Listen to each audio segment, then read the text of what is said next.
Hello, this is Shannon Kleibrink, and you are listening to the Future of Curling Masterclasses presented by Curling Canada with support from the World Curling Federation's Development Assistance Program.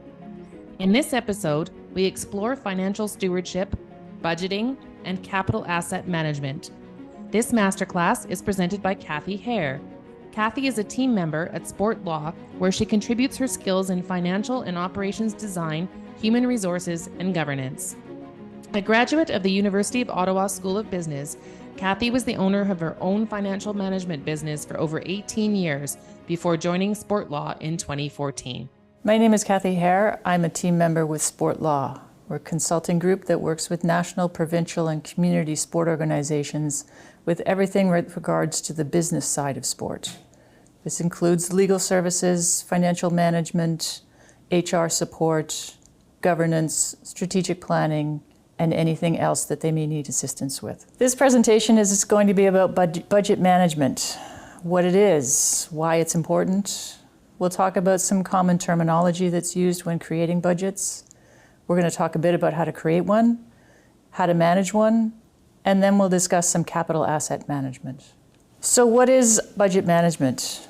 Well, it's an ongoing way to monitor and control the finances of a club. It's a means to minimize costs. It's a way to quickly identify problems and hopefully rectify them before they become big problems. It's also a means to do some checks and balances with regards to authorizing expenditures. So why is it important? Well, it allows for the planned expenditure of funds based on sufficient revenues. It empowers budget managers, who could be staff or volunteers, to make decisions that are within their budget area. Multi-year budgets can be powerful tools to map out the direction of a club and create a roadmap. And it allows for the ability to plan for future growth and capital costs by creating planned reserves.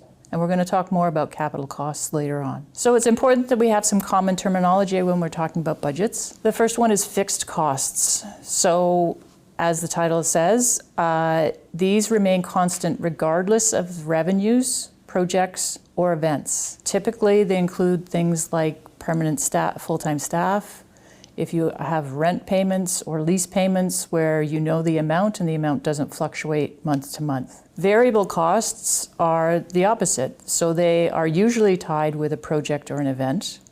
They're more controllable in that you can choose not to run a specific tournament or an event. And it can depend on such things as the number of registrations, the number of bonspiels that you host, even the number of meetings that you host if you're making revenues for renting out your meeting facilities. Semi-variable costs, so these are costs that have to be incurred, but there's means that you can mitigate them. So for example, printing in black and white instead of printing in color. Bulk ordering so that you get a larger discount. Short-term renting versus buying a piece of equipment if you only need it over the short period of time. And hiring temporary or part-time staff as opposed to a full-time staff person. When we talk about revenue, there's a couple of different kinds of revenue. The first is reliable revenue. So this can be counted on from one year to the next. Most times you'll see this, it's through multi-year funding agreements. So if you have a grant that runs over several years that has a fixed payout, you can accurately project those revenues over the years of the grant. Similarly, if you have any interest that you're earning on guaranteed investments, for example, those are known amounts over the course of the years of the investment. The other kind of revenue is transient revenue. It fluctuates depending on the number of events that you may host, how many members you have, the number of sponsorship deals, the size of them, the frequency of them, and any annual fundraising proposals. In most cases, I would expect that curling clubs would have transient revenue as opposed to reliable revenue. Other terminology with regards to budgeting is direct costs. So these are costs that can be directly related to a program or an event. So it could be supplies for a bonspiel, it could be facility rental for a workshop, food for those events, and if you're hiring specific event staff only to conduct those events.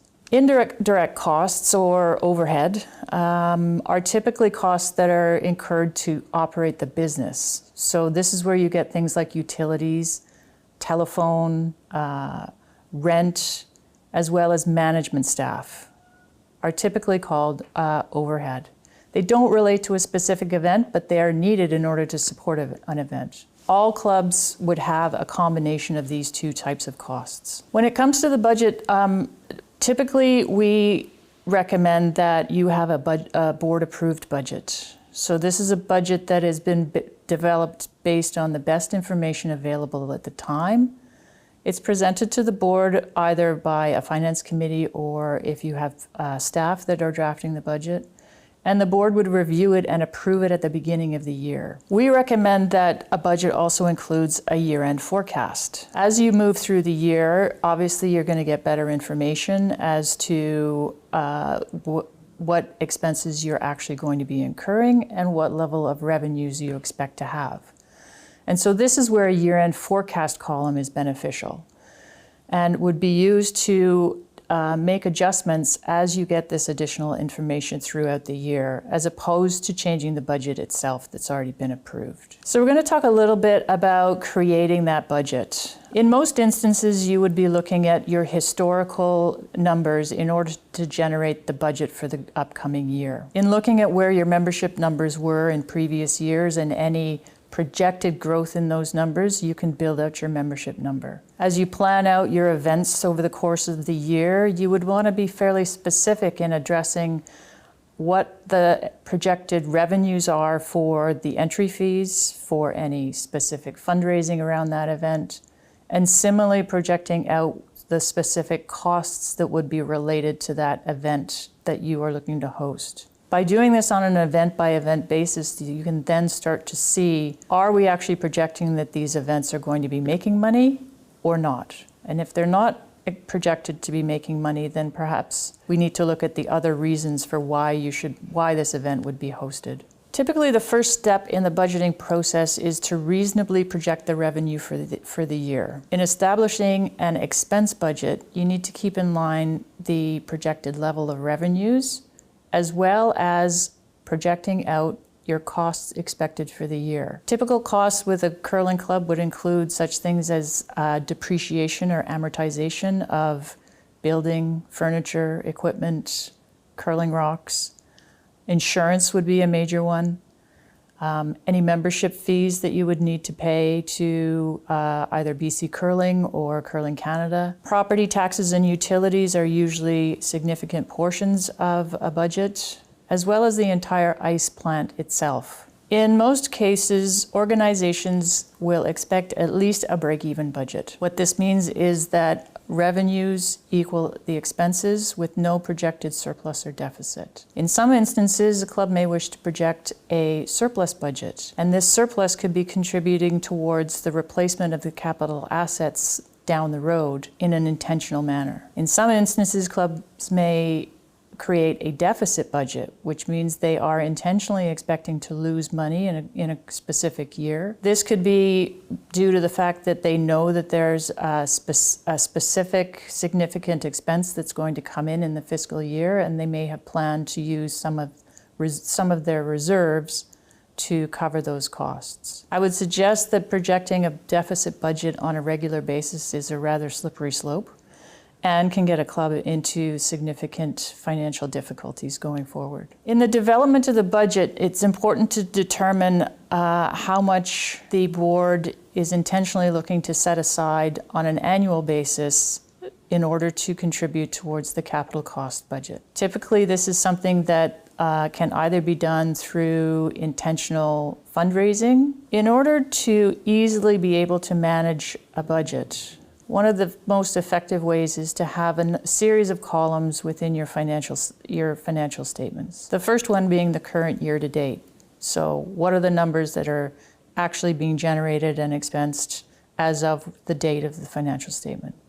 The second column then would be the approved budget.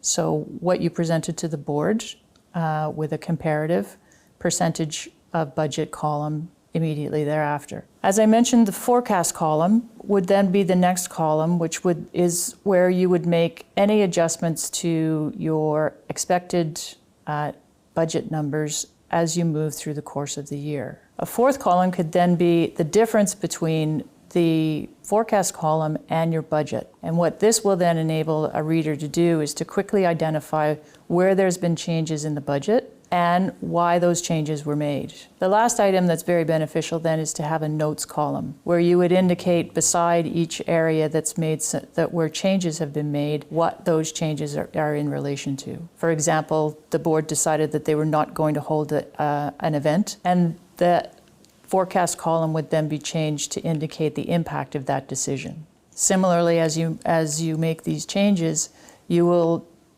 quickly see what that impact is on the projected bottom line of your budget, whether a surplus or a deficit. So there are some things that you should consider when you're developing your budget. The first one, obviously, is setting the membership fees. Typically, we would want to be seeing some form of increase in membership fees to cover inflation, as well as overall costs of doing business. Being able to lay out specifically the value for the service or the value for membership can be a driver in setting the membership fees. In addition, wanting to look at something such as base rate plus usage fees. So those curlers that curl on a daily basis are perhaps paying a higher fee than those curlers who are only curling on a weekly basis. The more detailed the budget, the better. Breaking out membership fees by category so that you can track any growth in the different categories of your membership fees. Tracking revenues, event revenues and costs by event so that you can actually see are each of these events making money? And if they're not making money, perhaps it's something to consider in the next year whether or not you run the event. And reviewing the markup on food and beverages, for example. Is it sufficient to cover the costs of actually running the bar and the kitchen and ensuring that you're at least breaking even, ideally making some money? And then, as I mentioned, planning for the future. So budgeting for a surplus to support capital cost expenses. I'm going to talk a bit about capital asset management now. Capital assets are such things as curling rocks, the roof of your curling club, your parking lot, the ice plant, which is always a significant one, any kitchen furniture and equipment that you may have, and any other furniture that you may have in your club. Typically, these are depreciated over time as opposed to expensed in the year that they are incurred. The length of depreciation for each of these is often different, and it can be anywhere from 40 years for the building, for example, to 5 years for your furniture and equipment. Typically, you would have a spreadsheet or a schedule attached to your financial statements that shows the breakdown of each of these assets, showing their original purchase price, the amount of depreciation, and how much life is left on them. As they start to move towards the end of their life,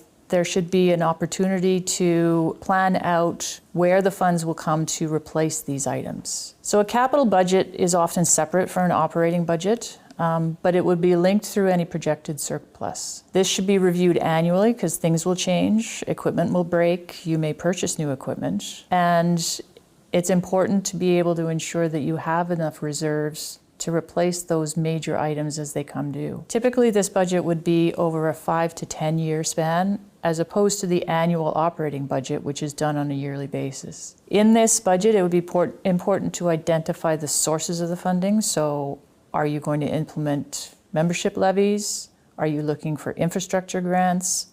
Could there be loans? Could there be mortgages? As you chart this out through the years, you'll be able to quite quickly see at which point is there going to be some pressure in that you have major assets that are needing to be repaired or replaced, and you may not have had the resources accumulated in order to cover those. It's important to project out over a course of the number of years where the revenues will be coming from in order to ensure that you are able to meet the commitments that will arise when your capital asset needs to be repaired or replaced. It will also show pressure points where a major asset may need to be repaired or replaced, and there's not sufficient dedicated funds in order to cover that cost.